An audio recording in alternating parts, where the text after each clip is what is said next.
क्यों आई हो यहाँ? कहानी शुरू होती है 3 दोस्तों से, राघव, मानव और ईशान। तीनों कॉलेज के बाद पहली बार कहीं घूमने निकले थे। राघव हमेशा कहता था, भाई जिंदगी में थोड़ा एडवेंचर जरूरी है, वरना यादें क्या बनेंगी। उनका प्लान था हिमाचल के एक छोटे से गांव मलाना घाटी में वीकेंड बिताने का। वो जगह बहुत कम लोग जानते थे। इंटरनेट पर भी बस 2-3 फोटोज मिली थीं। एक झील, घने देवदार के पेड़ और उनके बीच एक पुराना सरियाना गेस्ट हाउस। रात के 8 बजे जब उनकी गाड़ी उस घाटी की सड़क पर पहुंची, हवा में हल्की ठंडक थी, आसमान बादलों से घिरा हुआ था। पहाड़ी रास्ते पर एक पुरानी सफेद एसयूवी धीरे धीरे ऊपर चढ़ रही थी। हेडलाइट की रोशनी कोहरे को चीरते हुए मुश्किल से कुछ फीट तक ही दिख रही थी। सड़क संकरी थी, एक तरफ खाई, दूसरी तरफ घना जंगल। गाड़ी के अंदर 3 दोस्त थे। राघव ड्राइव कर रहा था, उसकी आंखें सड़क पर टिकी हुई थीं, लेकिन चेहरा थका हुआ लग रहा था। मानव पीछे बैठा था, खिड़की से बाहर झांकते हुए पेड़ों की काली परछाइयां देख रहा था। ईशान ने अपने फोन की टॉर्च ऑन कर रखी थी, क्योंकि बाहर का कोहरा इतना गाढ़ा था कि हेडलाइट भी बेअसर लग रही थी। भाई, ये सही में रास्ता है ना? ईशान ने थके स्वर में पूछा। राघव ने बिना नजर हटाए जवाब दिया, डर गया क्या? गूगल मैप तो यही दिखा रहा है, बस थोड़ा और ऊपर। मानव हल्का सा हंसा। कहीं ये गूगल मैप हमें ऊपर से सीधा नीचे घाटी में न गिरा दे। गाड़ी आगे बढ़ी और धीरे धीरे कोहरा और घना होता गया। रास्ता अब कंकरीला था। टायरों के नीचे छोटे छोटे पत्थर चरमराते हुए आवाज कर रहे थे। पेड़ों की डालियां हवा में झूलती और कभी कभी गाड़ी के शीशे से टकराती। गाड़ी के भीतर सन्नाटा था, बस इंजन की हल्की गुनगुनाहट और उनकी सांसें सुनाई दे रही थी। करीब 10 मिनट बाद सामने एक पुराना लकड़ी का बोर्ड दिखा। वो आधा टूटा हुआ था, उस पर हल्का सा हरा मॉस जमा हुआ था। बोर्ड पर लिखा था, Sariyana guest house, welcome to peace. लेकिन पीस शब्द पर किसी ने गाढ़े लाल रंग से क्रॉस का निशान बना दिया। राघव ने धीरे से कहा, लगता है यही है। ईशान ने माथे पर शिकन डाली। अरे भाई, ये पीस तो किसी ने पीसेस बना दिया है। मानव ने हंसने की कोशिश की, पर उसके चेहरे से झलक रहा था कि वो सहज नहीं है। राघव ने गाड़ी अंदर मोड़ दी। गेस्ट हाउस तक पहुंचने वाला रास्ता कीचड़ और जड़ों से भरा हुआ था। दोनों ओर ऊंचे देवदार के पेड़ थे, जिनके बीच से हल्की धुंध रेंगती हुई नीचे उतर रही थी। कभी कभी हवा चलती तो पेड़ों की डालियां एक दूसरे से टकराती और ऐसा लगता मानो कोई फुसफुसा रहा हो। कुछ ही देर में गाड़ी एक पुराने भवन के सामने रुकी। वो 3 मंजिला पत्थर का बना था। ऊपर की दीवारों से बेलें लिपटी हुई थीं और खिड़कियों के शीशे आधे टूटे हुए। मुख्य दरवाजा लकड़ी का था, गहरा भूरा, जिस पर पुराने जमाने की लोहे की चौखट लगी हुई थी। ये तो किसी भूतिया फिल्म का सेट लग रहा है। मानव ने धीमे से कहा। राघव ने हल्की हंसी में जवाब दिया, भाई डर मत, आज तो बस यहीं ठहरना पड़ेगा। गाड़ी से उतरते ही उन्हें ठंडी हवा का झोंका लगा। रात के 8:30 बजे थे। आसमान में चांद बादलों में छिपा हुआ था और चारों तरफ एक ऐसी शांति थी जिसमें हर आवाज गूंज जाती थी। राघव ने दरवाजे पर दस्तक दी। अंदर से कोई हलचल हुई। दरवाजा धीरे धीरे खुला और सामने आया एक बूढ़ा चौकीदार। उसके बाल सफेद थे, आंखें धसी हुई और चेहरे पर एक गहरी झुर्रियों की लकीर। वो बिना कुछ बोले कुछ सेकंड तक तीनों को घूरता रहा, फिर भारी आवाज में बोला, 3 कमरे खाली हैं, मगर ऊपर वाला मत लेना। राघव ने मुस्कुराते हुए पूछा, क्यों बाबा, ऊपर क्या है? भूत है क्या? बूढ़ा धीरे से बोला, जो ऊपर गया वो नीचे नहीं आया। एक पल के लिए माहौल ठंडा पड़ गया। ईशान ने घबराकर कहा, हम नीचे ही ले लेते हैं। बूढ़ा सिर हिलाता हुआ अंदर चला गया और तीनों उसका पीछा करते हुए गेस्ट हाउस में दाखिल हुए। अंदर की हवा सीलन भरी थी। दीवारों पर नमी के निशान थे और छत से लटकती पुरानी लाइट पीली झिलमिलाहट दे रही थी। सीढ़ियां लकड़ी की थीं और हर कदम पर हल्की आवाज देती। फर्श पर पुराने गलीचे बिछे थे जिनसे हल्की सड़ी सी गंध आ रही थी।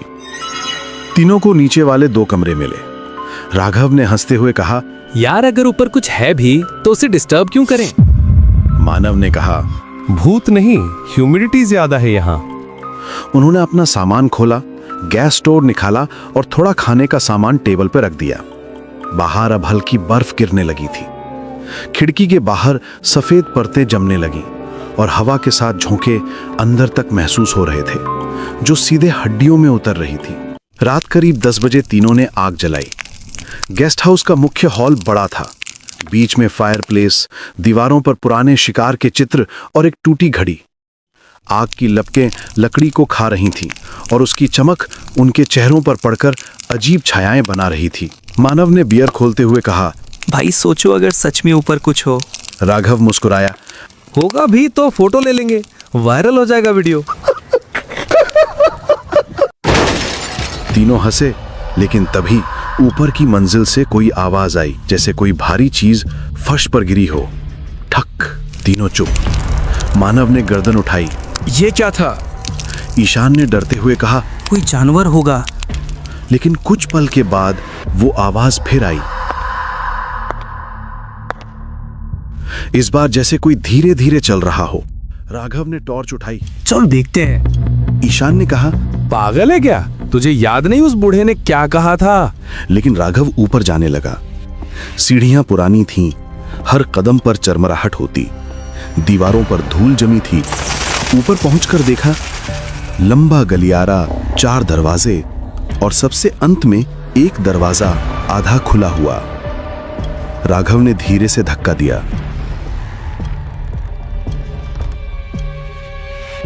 कमरा अंधेरे में डूबा हुआ था।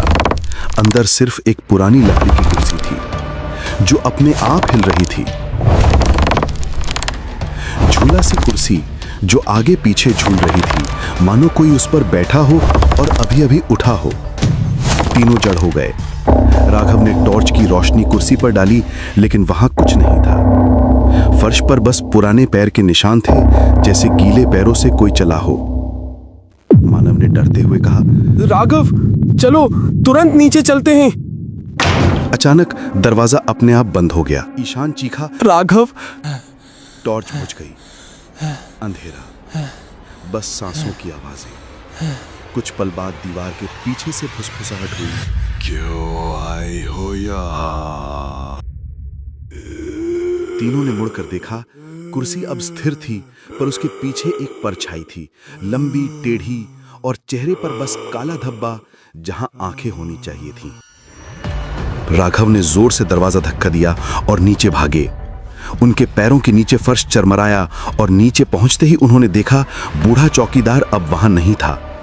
टेबल पर उसकी लाठी पड़ी थी और फर्श पर ताजा खून की बूंदें, और अब पूरा हॉल पीले धुएं से भरा लग रहा था। मानव ने कांपते हुए कहा, बूढ़ा कहाँ गया? वो अभी यही था। ईशान ने फर्श की तरफ देखा। खून की बूंदें धीरे धीरे दरवाजे की तरफ खिंचती जा रही थी, जैसे कोई उन्हें घसीटकर बाहर ले गया हो। तीनों ने एक दूसरे की ओर देखा, फिर धीरे धीरे उस निशान का पीछा करने लगे। दरवाजा उन्होंने खोला तो बाहर ठंडी हवा का झोंका आया। बर्फ अब तेजी से गिर रही थी। चांद बादलों के बीच से आधा झांक रहा था और सामने लकड़ी का लंबा बरामदा फैला था, जिसके अंत में अंधेरा निगल चुका था। निशान बरामदे से होते हुए पिछवाड़े तक गए। वहां एक छोटा सा रास्ता था जो जंगल की ओर जाता था। पेड़ों के बीच वो लाल निशान अब टूट गए थे और सिर्फ बर्फ पर दबे 3 अजनबी पैरों के निशान रह गए थे, एक बड़ा और 2 छोटे, जैसे कोई किसी को खींचकर ले जा रहा हो। राघव वापस चलते हैं, सुबह देखते हैं। ईशान ने डरते हुए कहा, लेकिन राघव ठहर गया। उसकी आंखें कुछ ढूंढ रही थी। याद है बूढ़े ने क्या कहा था? ऊपर वाला कमरा मत लेना। उसने धीरे से आगे देखा। शायद जो ऊपर था वही उसे ले गया। तीनों वापस अंदर लौटे, दरवाजा बंद किया और कुर्सियां लगाकर टिकाया। गेस्ट हाउस अब और भी डरावना लग रहा था। हवा दीवारों की दरारों से अंदर आती और सीटी जैसी आवाज करती। तीनों आग के पास बैठ गए। बाहर बर्फ का तूफान बढ़ गया था। मानव ने कांपती आवाज में कहा। अगर यहाँ कोई है तो वो हमें जाने नहीं देगा। ईशान ने आंखें बंद की, तू चुप कर, सुबह तक सब ठीक हो जाएगा। लेकिन तभी ऊपर की मंजिल से फिर वही आवाज आई। इस बार कदमों की नहीं, जैसे कोई जमीन पर कुछ घसीट रहा हो। राघव ने धीरे से कहा, अब की बार अगर ऊपर कुछ है तो हमें पता लगाना ही होगा। ईशान चिल्लाया, क्या पागल हो गया तू? पर राघव ने टॉर्च उठाई, धीरे धीरे सीढ़ियों की ओर बढ़ गया। मानव ने उसका हाथ पकड़ा, भाई अकेला मत जा। तीनों साथ ऊपर गए। ऊपर अंधेरा था, बस टॉर्च की रोशनी दीवारों पर घूम रही थी। हर दीवार पर अजीब से निशान थे। किसी ने नाखूनों से खरोचा था, कुछ जगहों पर पुराने खून के धब्बे थे। कमरा अब भी खुला था, वही झूलती कुर्सी बीच में रखी थी, पर इस बार उसके सामने एक आईना था, धुंधला पुराना, जिसकी सतह पर अंगुलियों के निशान बने राघव हुए थे। पास गया। आईने में उसने खुद को देखा, पर उसके पीछे 3 परछाइयां थीं, एक ईशान और दूसरी मानव की, कोई तीसरा। वो झटके से पीछे मुड़ा, पर वहां कोई नहीं था। ईशान और मानव दरवाजे के पास ही थे। क्या हुआ? मानव ने पूछा। राघव बस घूरता रहा। अभी यहाँ कोई था। अचानक कमरे की लाइट टिमटिमाई। दीवारों पर बनी दरारें फैलने लगी। आईना अपने आप कांपने लगा और फिर उसके बीच से एक हाथ निकला। लंबी उंगलियां, सड़ी त्वचा और उसके नाखूनों के नीचे खून जमा था। तीनों चीख पड़े। राघव ने पीछे हटते हुए टॉर्च फेंक दी, जो फर्श पर गिरकर घूमी और रोशनी सीधी दीवार पर पड़ी। वहां अब बूढ़ा चौकीदार खड़ा था, लेकिन उसका चेहरा मानो जला हुआ था। वो बोला नहीं, बस उंगली से नीचे की ओर इशारा किया, फिर धीरे धीरे पीछे हटता गया और अंधेरे में गायब हो गया। तीनों नीचे भागे, दरवाजा खोलने की कोशिश की, पर वो हिला नहीं। मानव ने पूरी ताकत लगाई, फिर भी बंद। ईशान ने पीछे देखा, सीढ़ियों के ऊपर से कोई उतर रहा था, धीरे धीरे, कदम दर कदम। ईशान चिल्लाया, कौन है वहां? और ऊपर से वही आवाज आई, वो जो तुम तीनों के साथ है। तीनों ने पीछे मुड़कर देखा। वो इंसान नहीं था, वो वही परछाई थी जो आईने में दिखी थी। चेहरा बिना आंखों के और शरीर जैसे धुएं से बना हो। वो उतरते हुए रुक रुक कर झुकता था, जैसे किसी टूटी हड्डी वाला चल रहा हो। राघव ने पास की लकड़ी उठाई, आग में डुबोकर जलाया और सीढ़ियों की ओर फेंक दिया।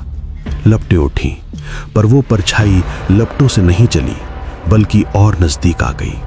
अब वो फर्श के पास थी और उसका चेहरा साफ दिखा। वो बूढ़ा चौकीदार ही था, लेकिन उसकी आंखों से धुआं निकल रहा था। उसने बस एक शब्द कहा, ऊपर मेरी लाश। राघव ने पीछे मुड़कर देखा, सीढ़ियों के बगल में दीवार फटी हुई थी और उस फटी जगह से एक पुरानी रस्सी लटक रही थी, जिसके नीचे एक हड्डियों का ढेर पड़ा था। ईशान ने कांपते हुए कहा, वो ये वही है। कमरे में हवा भारी हो गई। दीवारों पर बने निशान चमकने लगे। हर तस्वीर, हर खिड़की हिलने लगी। बर्फ का तूफान अब अंदर तक आ गया था। तीनों भागे। उसी वक्त गेस्ट हाउस के अंदर से म्यूजिक बजने लगा, एक पुराना रेडियो जिसकी सुई अपने आप घूम रही थी, और आवाज आई, आज फिर कोई आया है, फिर कोई नहीं जाएगा। पीछे दरवाजा खुला। राघव ने देखा कि दरवाजे के पास एक मिट्टी का तेल से भरा हुआ डब्बा था। उसने उस डब्बे को उठाया और कमरे में फेंक दिया। मानव चिल्लाया, जला दो इसे, सब खत्म। राघव ने माचिस निकाला और जलाकर फेंक दिया। आग भड़क उठी, गेस्ट हाउस जलने लगा। तीनों बाहर भागे, लेकिन तभी ईशान अचानक से वहीं पर रुक गया।